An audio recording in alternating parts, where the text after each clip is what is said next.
அஸ்மத்குருபியோ நம. ஸ்ரீமதே ராமானுஜாய நம. ஆண்டாள் திருவடிகளே சரணம். புள்ளும் சிலும்பினகாள் புள்ளரையன் கோயிலில் வெள்ளை விளஜங்கின் பேரரவம் கேட்டிலையோ, பிள்ளாய் எஜுந்திராய் பேய் முலை நஞ்சுண்டு கள்ளச்சகடம் கலக்கஜியக்காலோச்சி வெள்ளித்தரவில் துயிலமர்ந்த வித்தனை உள்ளத்து கொண்டு முனிவர்களும் யோகிகளும் மெல்ல வெஜிந்து அரியன்ற பேரரவம் உள்ளம் புகந்து கொளறிந்தேலோரெம்பாவாய். ఆండాళ్ తిరువడిగళే శరణం. జై శ్రీమన్నారాయణ.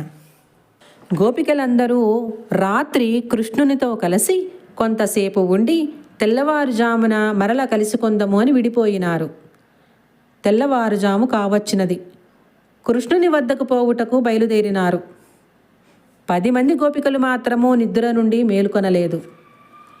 ఈ వ్రతమునకు ఉపక్రమించుచు 10 మంది గోపికలను ఒక్కొక్కరిని ఈ విధముగా లేపుచున్నారు గోపికలు.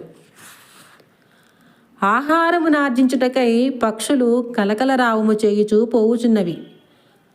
ఆ పక్షులకు నాయకుడైన గరుత్మంతునకు స్వామియుగు శ్రీ మహావిష్ణువు ఆలయములోని తెల్లని శంఖము సేవకు రండని పెద్ద ధ్వని చేయుచున్నది.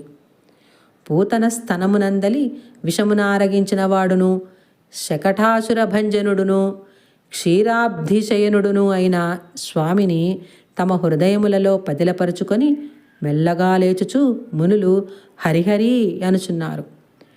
ఆ పెద్ద ధ్వని మా హృదయములలో ప్రవేశించి మమ్ములను మేల్కొల్పినది. అందువలన మేము కూడా ఓ పిల్లా, నిన్ను మేల్కొల్పుటకు వచ్చినాము, మేల్కొనుము అని గోపికలు అనుచున్నారు. ఆండాళ్ తిరువడిగళే శరణం. జై శ్రీమన్నారాయణ.